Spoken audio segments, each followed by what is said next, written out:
നമസ്കാരം, എൻ്റെ പേര് അമ്പിളിക്കുട്ടൻ.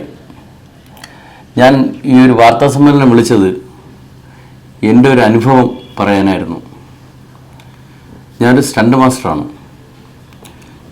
എനിക്ക് ഉണ്ടായൊരു അനുഭവം എന്ന് വെച്ചാൽ, ഞാൻ പെട്ടെന്ന് എന്നെ വിളിച്ചു, ലൊക്കേഷനിൽ വിളിച്ചു. ഞാൻ അന്ന് വന്നതേ ഉള്ളൂ. വന്ന ആ സമയത്ത് റൂമിൽ ഞാൻ എത്തി. എനിക്ക് തലേദിവസം വർക്കുണ്ടായിരുന്നു. അങ്ങനെ നല്ല ഇതിൽ ഉറക്കമായിരുന്നു. ഉറക്കത്തിൻ്റെ ആ ക്ഷീണത്തിൽ നിൽക്കുകയായിരുന്നു. ഞാൻ വന്നു, റൂമിൽ വന്നു കിടന്നു. കതവ് കുറ്റിയിട്ടില്ലായിരുന്നു.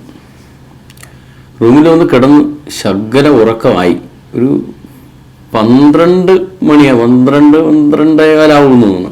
ആ ടൈമിൽ പെട്ടെന്ന് ഒരാൾ റൂമിലേക്ക് കടന്നു കയറുകയും എന്നെ കയറി കെട്ടിപ്പിടിക്കുകയും എന്നെ കുറേ ഉമ്മ വെക്കും. ഞാൻ പിന്നെ പെട്ടെന്ന് എന്താണെന്നുള്ള ഇതറിയാതെ ഞാൻ പെട്ടെന്ന് എടുത്ത് പുള്ളീനെ എടുത്ത് ദൂരെ എറിഞ്ഞ് എടുത്തിട്ട് അടിച്ച് നൂത്തു. പക്ഷെ എന്നാൽ ഒരു പെണ്ണിനാണ് ഈ ഒരു അവസ്ഥ വരണമെങ്കിൽ എന്ത് ചെയ്യും? അപ്പോൾ എൻ്റെ അവസ്ഥ ഇത്.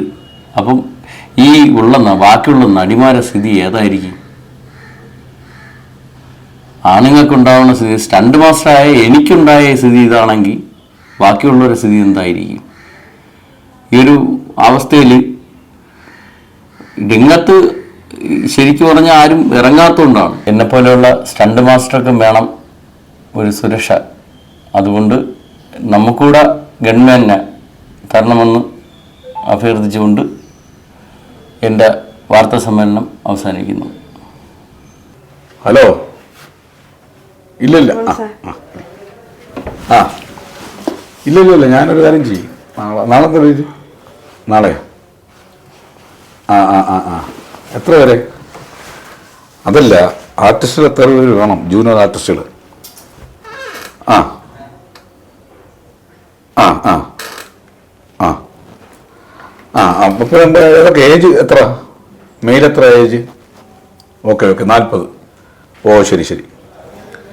മെയില് 40. അപ്പോൾ ഏജ് 40. ഫീമെയിൽ എത്ര വേണം? അല്ല, 20 മുതൽ ഉണ്ടല്ലോ ആർട്ടിസ്റ്റുകൾ, ജൂനിയർ ആർട്ടിസ്റ്റുകൾ. 20 മുതൽ 22 മുതൽ 22 3 പേര് അല്ലേ? ഓക്കെ. വണ്ടി എങ്ങനെ ഇപ്പം അവിടെ എത്തിക്കേണ്ടത്? എവിടെ എത്തിക്കണം? ഒന്ന് വാട്സാപ്പ് ഇട്ടാൽ മതി, ലൊക്കേഷൻ ഇട്ടാൽ മതി, ഞാൻ എത്തിച്ചോളാം. ശരി. Okay sir. അറിയാലോ, ഒരാൾക്ക് കൊടുക്കേണ്ട കാര്യങ്ങളൊക്കെ അറിയാമല്ലോ. ഞാൻ എന്തായാലും വിളിക്കാം. ഒരു ഇത് വന്നിട്ടുണ്ട്, ഞാൻ വിളിക്കാം സാർ. ഓക്കെ. പേര് അനുശ്രീ. അനുശ്രീ. എന്തിനാ വിളിച്ചായിരുന്നില്ലല്ലേ? ഓ, ഞാൻ പറഞ്ഞില്ല, ഇപ്പം തിരക്കാ. അപ്പം നമ്മുടെ ഓഫീസാണ് എല്ലാവരെയും ഇവിടെ നിന്ന് ആർട്ടിസ്റ്റുകളെ സപ്ലൈ ചെയ്യുന്നതും. മനസ്സിലായി. എല്ലാം സിനിമ മേഖലയിലെ എല്ലാ കാര്യങ്ങളും ഞാനാ കറക്റ്റ് ഇത് ചെയ്തുകൊണ്ടിരിക്കുന്നത്. അനുശ്രീ നേരത്തെ സിനിമയിലൊക്കെ അഭിനയിച്ചിട്ടുണ്ടോ? ഇല്ല, ഷോർട്ട് ഫിലിം ഒരു 3-4 ഇപ്പം റീസെന്റ് ആയിട്ട് ചെയ്തിട്ടുണ്ടായിരുന്നു. ഷോർട്ട് ഫിലിമിൽ ഇന്നലെ എനിക്ക് അയച്ചു തന്നത്. അതാ ഞാൻ അയച്ചു തന്നെ. ആണോ? അതാരാ പ്രൊഡ്യൂസറൊക്കെ ആയിരുന്നു? ഞങ്ങള് കുറച്ച് ഫ്രണ്ട്സ് എല്ലാവരും കൂടി സെറ്റ് ചെയ്ത്. ഓ, സുഹൃത്തുക്കളെല്ലാം കൂടെ ചേറി. എത്ര പേരൊക്കെ റീച്ച് എങ്ങനെ ഉണ്ട് കാണുമ്പോ പ്രേക്ഷകന്റെ എണ്ണം? ഒരു 20K വരെയൊക്കെ പോവാം. അത്ര ഉള്ളു. അതൊക്കെ എന്തുവാനാ, നമ്മളൊക്കെ കൂട്ടിപ്പോയി നമ്മളൊരു പഞ്ചായത്തോ അല്ലെങ്കിൽ ഒരു വാർഡ് തലമുള്ളൊക്കെ അവതരിക്കും. അത് പോരല്ലോ, പ്രശസ്തിയിലേക്ക് പോകണ്ടേ? അഭിനയിക്കാൻ കഴിവുണ്ടെങ്കിലും. ഡാൻസ് പഠിച്ചിട്ടുണ്ടോ? ഉണ്ട്, ഡാൻസ് ഉണ്ടല്ലേ? ഇപ്പൊ ചിലപ്പോ ഒരു നിലവിലൊരു പടം ഉണ്ട്, അതിലിപ്പം ഈ ലുക്കുള്ള അനുസരിച്ച് നല്ല വേഷമുണ്ട്. നല്ല വേഷം തരാം കേട്ടോ. കയറി പോകാൻ നമ്മളൊന്നും മറന്നാളായിരുന്നു. കാരണം ഒരുപാട് പേര് ഇപ്പം ശ്രദ്ധിക്കുന്നു. അതെ, കാരണം ഇപ്പം ആദ്യമൊക്കെ എല്ലാം ഇങ്ങനെ പറയും, പിന്നെ അവരതൊക്കെ മറന്നു പോകുന്നു. മിക്കുള്ള സംഭവിക്കുന്നതാ. പിന്നെ അനുസരിച്ച് ഒരു പെർ ഡേ ഒരു വർക്കിന് എത്ര വേണം? എനിക്ക് കയ്യിലുള്ളത് എങ്ങനെയാണ്? അങ്ങനല്ല, നമ്മള് ഫിക്സ് ആയിട്ട് പോകണല്ലോ. ഞാൻ ഉദ്ദേശിക്കുന്ന ഒരു 2000 ഡെയിലി പേയ്മെന്റ്. ഓക്കെ. ഒരു കൈ കിട്ടണം 2000 രൂപ. 2000 രൂപ. ഓക്കെ. ഒരു 5000 പറയാം. ഓക്കെ. അനുശ്രീ, നിലവില് ഇതുണ്ട്, നമ്മളെ ഒരു പുതിയ വർക്കിന്റെ പ്രോജക്റ്റ് നിൽക്കുകയാണ്. ഒരു കാര്യം ചെയ്യ് അനുശ്രീ. പിന്നെ വേറെ സംഭവമുണ്ട്, ഒരു പുതിയൊരു അതുപോലെ തന്നെ ഒരു കഥ കൊണ്ടുവന്നു, ഒരു തിരക്കഥയെ. പുതിയൊരു കഥയും ഒരു സംവിധാനം കൊണ്ടുവന്നു. ഒരു സംവിധാനം ഏൽപ്പിക്കാൻ വേണ്ടി ആ ഫയൽ വന്നിട്ട് പോയവര്. പുതിയ കഥയാണ്. ഇതിലനുസരിച്ച് നല്ലൊരു സംഭവം വാങ്ങിച്ചു തരാം, അല്ലേ? നല്ല വേഷം വാങ്ങിച്ചു തരാം. പിന്നെ അനുസരി ഈ സിനിമ എന്ന് പറഞ്ഞാൽ പിന്നെ അറിയാമല്ലോ, അത് അറിയാം. ഒരു അഡ്ജസ്റ്റ്മെന്റ് ഉണ്ട്, അതാണ് സിനിമ. അത് കുഴപ്പമില്ല സാർ, പൈസയുടെ കാര്യത്തിനെല്ലാം അഡ്ജസ്റ്റ് ചെയ്യാൻ തയ്യാറാണ്. അയ്യോ, പൈസ കേസിലല്ല, പിന്നെ പൈസ കറക്റ്റ് ആയിരിക്കും. 2000 പറഞ്ഞിട്ടുണ്ടെങ്കിൽ 2000 കൃത്യമായിട്ട് 400-500 നോട്ട് കൈ തരും. അതിലെല്ലാം അഡ്ജസ്റ്റ്മെന്റ് എന്ന് ഉദ്ദേശിക്കുന്നത്. അതായത് ചിലപ്പം കഥാകൃത്ത് കഥ കേൾപ്പിക്കുവാൻ വിളിക്കും റൂമിലിട്ട് രാത്രി എന്നല്ല, ചിലപ്പം സംവിധായകൻ അഭിനയം ഒന്ന് നോക്കാൻ വേണ്ടി വിളിക്കും. ചിലപ്പോൾ നടൻ നാളെ ഷൂട്ട് ചെയ്യേണ്ട ഭാഗങ്ങളില്ലേ, നാളെ ആ ഷൂട്ട് ചെയ്യേണ്ട ഭാഗങ്ങൾ നടന്റെ മുമ്പിൽ ഒന്ന് അവതരിപ്പിച്ച് കാണിക്കാൻ വേണ്ടി അതിനൊക്കെ എന്താ അഡ്ജസ്റ്റ് ചെയ്യാനാണ്? അത് അഡ്ജസ്റ്റ്മെന്റ്. ഞാൻ പറഞ്ഞത് എന്റെ സ്ത്രീ ഉദ്ദേശിക്കുന്ന അഡ്ജസ്റ്റ്മെന്റ് എന്ന് പറഞ്ഞാൽ ചെറിയ ചെറിയ വിട്ടുവീഴ്ചകൾ. അങ്ങനെയൊക്കെ ചെയ്തു കഴിഞ്ഞാൽ ഈ രംഗങ്ങളിൽ നമുക്ക് ഈ മേഖലയിൽ നിൽക്കാം. മാമ എന്താ ഉദ്ദേശിച്ചത്? മാമന പിന്നെ എന്റെ മാമന്റെ പ്രായമുള്ള ആളിനെ പിന്നെ മാമ എന്നല്ലാതെ എന്താ വിളിക്കുക? അത് മാമൻ എന്നല്ലേ വിളിക്കേണ്ടത്? മാമ അല്ല, അല്ലെങ്കിൽ ഇങ്ങനെ വിളിച്ചെന്തിനാ? അത് പിന്നെ തന്റെ തൊഴിൽ അതല്ലേ, അതുകൊണ്ട് പിന്നെ അങ്ങനെ വിളിച്ചല്ലേ പറ്റുള്ളൂ. മാമ പണി ചെയ്യണവരെ പിന്നെ എന്താ വിളിക്കുക? അയ്യോ, താൻ എന്താ വിചാരിച്ചേ? ഞാനേ ഇവിടെ അഭിനയിക്കാനാണ് വന്നത്, അല്ലെ തന്റെ മാമപ്പണിക്ക് ചെയ്യാനല്ല വന്നത്. അതെന്നാ കുഴപ്പമില്ല, അല്ലെങ്കിൽ അഭിനയം കിട്ടത്തില്ല. തന്റെ കുടുംബത്തില് ഇങ്ങനെ അഡ്ജസ്റ്റ് ചെയ്യുന്ന പെൺപിള്ളേരുണ്ടെങ്കിലേ അവരെ വിളിച്ചിട്ടൊന്ന് അഡ്ജസ്റ്റ് ചെയ്യാൻ കാണിച്ചു തരണം കേട്ടോ. വീട്ടിലിരിക്കുന്നവരെ പറഞ്ഞപ്പോ താന്ന് കേൾക്കൊണ്ടോ? അഭിനയിക്കാൻ പറ്റുമോ? വീട്ടിലെ പെണ്ണുങ്ങളെ പറഞ്ഞപ്പോഴും തനിക്ക് നല്ലപോലെ കേൾക്കും. അതുപോലെയുള്ള ഒരു കുടുംബത്തിൽ വളർന്ന പെൺകുട്ടിയാണ് ഞാൻ. അപ്പൊ എന്നെ ഞാൻ അങ്ങനെ നടന്ന എന്റെ വീട്ടുകാർക്ക് കൊള്ളത്തില്ലേ? പിന്നെ പൈസ അഭിനയിക്കണ്ടേ? നല്ല കൂത്തി തന്നെ.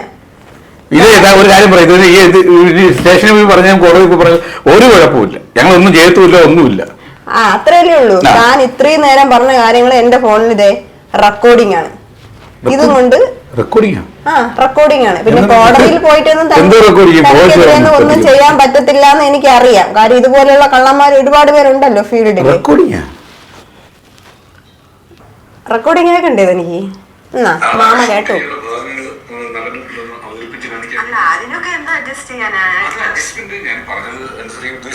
മതിയോ? ഇവിടെ വന്നത് മുതലുള്ള ഞാൻ റെക്കോർഡ് ചെയ്ത് വെച്ചേക്കെ.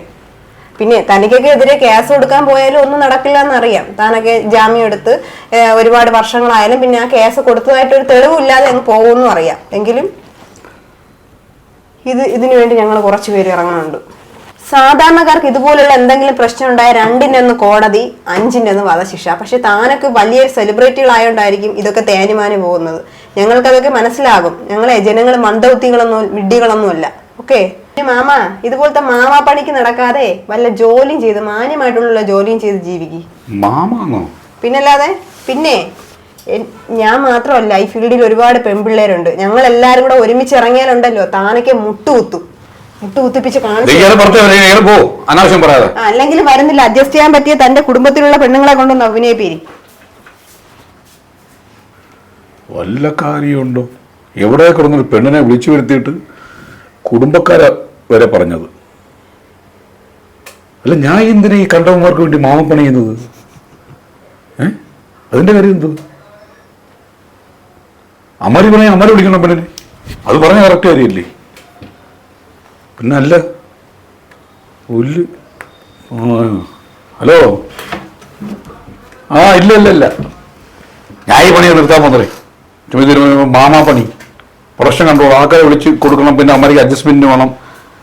നീ ഒരു കാര്യം ചെയ്യ്, നമ്മൾ ആ രവി കൺട്രാക്ടിന്റെ നമ്പർ ഒന്ന് വാട്സാപ്പ് ചെയ്യണേ. ഈ ആഴ്ച പുള്ളിയുടെ പെയിന്റിങ്ങിന്റെ പണി കയറാം. അതാ നല്ലത്. അതാകുമ്പം തെറിയില്ല കേട്ടോ. വീട്ടുകാരൊന്നും തുമ്മത്തുമില്ല. ഇത് ഇങ്ങനെ ദിനം പ്രതി ഇങ്ങനെ വീട്ടുകാരെ പറ്റി ഓരോരുത്തർ പറഞ്ഞിട്ടുണ്ടെന്ന് അവർ തുമ്മി ഊപ്പാട് വരും. അത് മാത്രമല്ല, എനിക്കൊരു പെങ്കൊച്ചു വളർന്നു വരികയല്ലേ. ശരി, അന്ന് ഒന്നോർക്കുമ്പോൾ ശരിയാ, ഞാൻ ചെയ്യുന്നത് കടമ കയ്യാ. ഇല്ല, നീ ആ നമ്പർ നയിച്ച പുള്ളി നോക്കണ്ടല്ലേ. ഈ ആഴ്ച മുതൽ പണിക്ക് കയറണം. പുള്ളി ഈ പണിയൊക്കെ നിർത്തണം. പ്രൊഡക്ഷൻ കൺട്രോൾ ഇപ്പം എല്ലാം ഞാൻ നിർത്തിയ, എല്ലാ പണി നിർത്തിയ. നേരെ നമുക്ക് കാണാം. ഇപ്പം എവിടെ പണി നടക്കുന്നത്? ഓക്കെ, ഇനി നമ്മൾ അടുത്ത മീറ്റിംഗ് രവി കൺട്രാക്ടിന്റെ കൂടെ. ഓക്കെ.